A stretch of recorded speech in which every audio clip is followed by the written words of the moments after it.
Good morning students. कक्षा 12वीं की हिंदी की कक्षा में आपका स्वागत है। तो बच्चों, कल हमने कविता पढ़ी थी, गजानन माधव मुक्ति बोध द्वारा रचित सहर्ष स्वीकारा है। हमने 2 काव्यांश इसके पढ़े थे। आज हम तीसरा काव्यांश कंटिन्यू करते हैं। सचमुच मुझे दंड दो। अब यहाँ पर कवि कहता है कि सचमुच मुझे दंड दो कि मैं भूलूं तुम्हें भूल जाने की।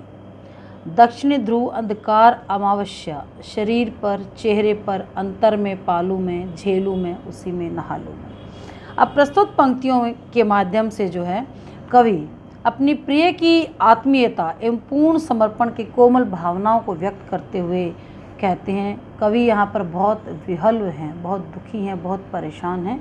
क्यों परेशान हैं?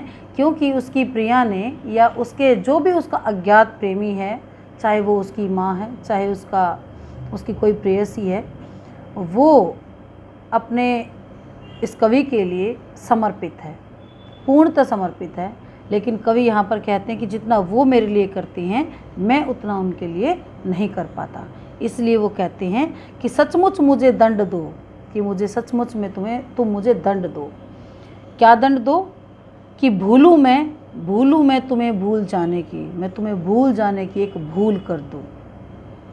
दक्षिणी ध्रुव अमावस्या, दक्षिणी ध्रुव पर जब अमावस्या होती है तो और ज़्यादा अंधेरा होता है। दक्षिणी ध्रुव अंधकार अमावस्या, शरीर पर चेहरे पर अंतर में पालू में झेलू में उसी में नहा लूँ मैं। अर्थात यहाँ पर जो कवि हैं वो पूर्णतः अंधकार में डूब जाना चाहते हैं। अब अंधकार का तात्पर्य यहाँ पर ये नहीं है कि दक्षिणी ध्रुव पर जो अंधेरा होता है या जो अमावस्या का दिन होता है तब अंधेरा होता है उसमें मैं डूबूं या उसमें मैं नहाऊं। यहाँ पर इस चीज़ का ये मानवीकरण किया गया है। अब सही शब्दों में देखा जाए तो कवि यहाँ पर अपनी प्रिय के जो प्रेम से जो हैं वो विहल हैं, दुखी हैं, परेशान हैं, और वो अपने आप में एक ग्लानि महसूस करते हैं कि उन्होंने मेरे लिए कितना किया है लेकिन मैं उनके लिए कुछ भी नहीं कर पा रहा हूँ। इसीलिए मुझे उनको भूल जाने की ही भूल करनी चाहिए। और दक्षिणी ध्रुव पर जितना अंधकार होता है उतना ही अंधकार मेरे जीवन में आए और उस अंधकार से मैं किस तरह से पार पाऊँ। बहुत ज़्यादा मेहनत करने के बाद यह अपनी आत्मा से प्रेरित होकर किसी न किसी तरीके से मैं अपने आप ही उस अंधेरे से बाहर निकलना चाहता हूँ। किसी की सहायता की मुझे वहाँ पर आवश्यकता नहीं है। वो अपने आप अपना आत्मविश्वास जागृत करना चाहते हैं, उसे अब किसी का सहारा नहीं चाहिए। अब कहते हैं ना, अति हर चीज़ की बुरी होती है, वो बात यहाँ पर है। यहाँ पर उसके प्रेम की जो है वो अति हो गई है और अति होने के कारण क्या हो गया है कि कवि का आत्मविश्वास डगमगा गया था और वो अपना आत्मविश्वास फिर से पाना चाहता है। इसलिए वो कहता है कि मैं इसको भूल जाना चाहता हूँ या फिर मैं इसको भूलने की भूल करता हूँ और मुझे पूर्णतः अपने जीवन में अंधकार चाहिए और मैं अपने आप ही उस अंधकार से पार पाऊँ।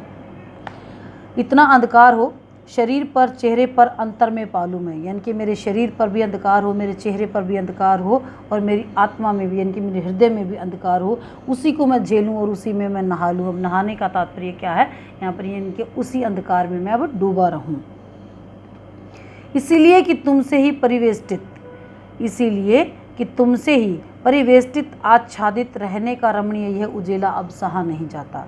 अब परिवेष्टित क्या होता है? परिवेष्टित होता है चारों ओर से घिरा हुआ, आच्छादित भी छाया हुआ, और रमणीय होता है बहुत सुंदर, मनोरम। उजेला मीन उजाला। इसलिए कि तुमसे ही परिवेष्टित आच्छादित रहने का रमणीय यह उजेला अब सहा नहीं जाता। यानी कि कवि यहाँ पर कहना चाहते हैं कि उसके चारों तरफ उसके प्रिय की आत्मीयता, उसकी कोमलता, उसका स्नेह, उसका प्रेम व्याप्त है, जिसके कारण उसके चारों ओर एक मनोरम उजाला सा छाया हुआ है। लेकिन अब इसका स्नेह, प्रेम तथा आत्मीयता का उजालापन उससे बर्दाश्त नहीं होता। वह इसे सहने में अब स्वयं को अक्षम मान रहा है। ममता के बादल की मंडराती कोमलता भीतर पिराती है। कमज़ोर और अक्षम अब हो गई है आत्मा, यह छटपटाती छाती को भवित्यता डराती है, बहलाती सहलाती है आत्मीयता बर्दाश्त नहीं होती। क्या बात है, बहुत अच्छा कवि ने यहाँ पर लिखा है कि ममता के बादल की मंडराती है। मैंने कहा ना, चाहे वो प्रेम उसकी माँ का ही क्यों ना हो, क्योंकि ममता हमेशा माँ के प्रेम में होती है। कि ममता के बादल की मंडराती कोमलता भीतर पिराती है, इनके जो ममता के जो बादल हैं, इनके इतना जो प्रेम है चारों तरफ से उसके जीवन में जो प्रेम है, उसकी जो कोमलता है, उसने उसके हृदय को कमज़ोर बना दिया है। हाँ, उसने उसके हृदय को यानी कि दर्द दिया है। कमज़ोर और अक्षम अब हो गई है यह आत्मा। अब ये आत्मा जो है कमज़ोर हो गई है और अक्षम हो गई है, इनके सक्षम नहीं रही है किसी भी काम में। छटपटाती छाती को भविष्यता डराती है। अब भविष्यता होती है इनके भविष्य की आशंका। अब आने वाले समय की जो आशंका है वो मुझे डराती रहती है। बहलाती सहलाती आत्मीयता बर्दाश्त नहीं होती, यानी कि जो अब हमेशा बहलाने वाली और सहलाने वाली जो आत्मीयता होती है, जो प्रेम होता है, अब वो मुझसे बर्दाश्त नहीं होता, क्योंकि भविष्य की आशंकाएं उसको डराती रहती हैं कि यदि अगर इनमें से किसी ने तेरा साथ छोड़ दिया तो तुम्हारा क्या होगा। इनके वो अपने आप को जानना चाहता है कवि। अभी तक अपने प्रिय के प्रेम में ही वो अपने आप को जान पाया है, लेकिन वो सही शब्दों में क्या है वो अपने आप को जान नहीं पाया है, क्योंकि उसका वजूद उसके प्रेम के आगे ही ख़त्म होता दिख रहा है उसको।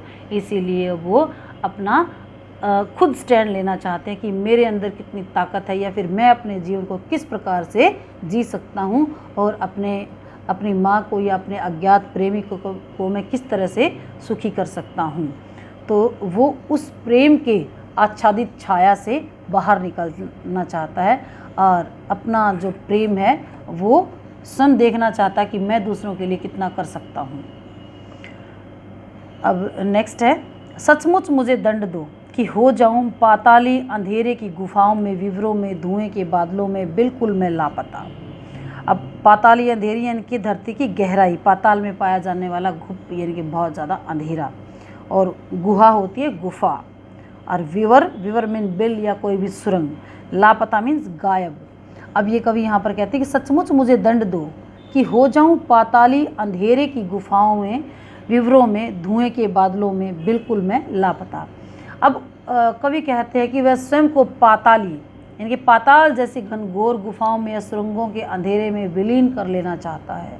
वह अपने वर्तमान या संपूर्ण अस्तित्व को विलीन करना चाहता है, समाप्त करना चाहता है, और ऐसी स्थिति में जाने का वह दंड पाना चाहता है। वह स्वयं को दंड देना चाहता है कि मैं ऐसी स्थिति में चला जाऊं कि जहां पर घोर अंधेरा हो। वो अपने सारे ऐश्वर्य को, आराम को, सबको समाप्त कर देना चाहता है। यह विडंबना यह है कि अचानक उसे लगता है कि लापता होने के बाद भी उसके वर्तमान में या उनके अस्तित्व को समाप्त करने के बाद भी अपने प्रिय के सहारे ही तो बचेगा। अब ये कहता नहीं लापता कि वहाँ भी तो तुम्हारा ही सहारा है, जहाँ पर मैं लापता हो जाऊँ, लेकिन आत्मा से तो मैं लापता नहीं हो सकता, उस आत्मा में तो तुम ही बसे हुए हो।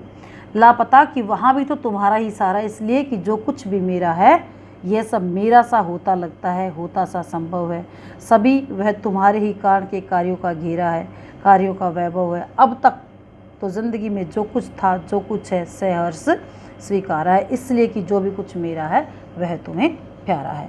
अब यहाँ पर कवि कहते हैं कि एक विडंबना सी लगती है उसको अचानक लगने लगता है कि लापता होने के बाद भी वो अपने वर्तमान में और अपने अस्तित्व में वो उसको अपने अस्तित्व को भी समाप्त नहीं कर पाएगा, क्योंकि उसमें भी उसको अपनी प्रिय का ही सहारा मिलेगा, क्योंकि वह स्थिति भी उसके प्रिय के कारण ही उपस्थित होगी। अब कवि के सभी कार्यों का कारण उसकी प्रिया ही है।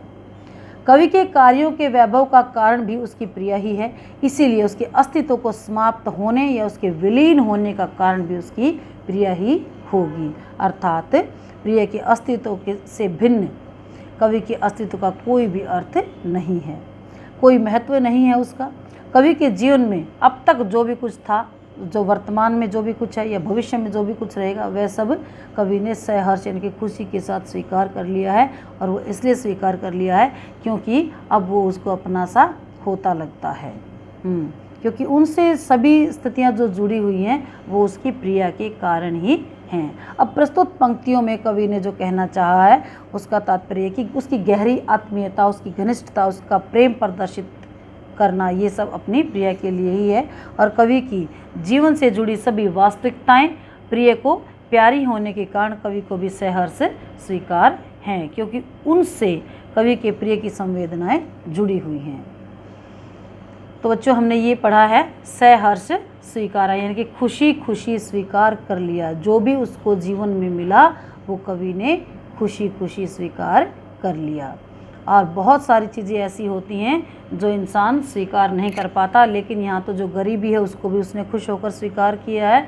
वो उसके विचारों का वैभव, उसका अनुभव, उसका सब कुछ जो भी कवि के पास है वो उसने सहर्ष खुशी खुशी स्वीकार कर लिया। लेकिन अब वो उस प्रेम की अधिकता के कारण परेशान है, वो अपने आप को पहचान नहीं पा रहा है, क्योंकि यहाँ पर उस प्रेम की भी अति हो गई है, इसलिए अब वो उससे दूर जाना चाहता है। और जब वो दूर जाता है तब भी उसको लगता है कि मैं उन अंधेरी गुफाओं में भी खो जाऊँ तब भी मैं उसके प्रेम से बाहर नहीं निकल पाऊँगा, क्योंकि उसमें खो जाने के बाद भी यदि मैं अपने आप को जानता हूँ तो उसमें भी मुझे उसी का सहारा मिलेगा, तो वो भी मैं उसी के कारण कर पाऊँगा। यानी कि यहाँ पर प्रेम की अति होने का जिक्र किया गया है।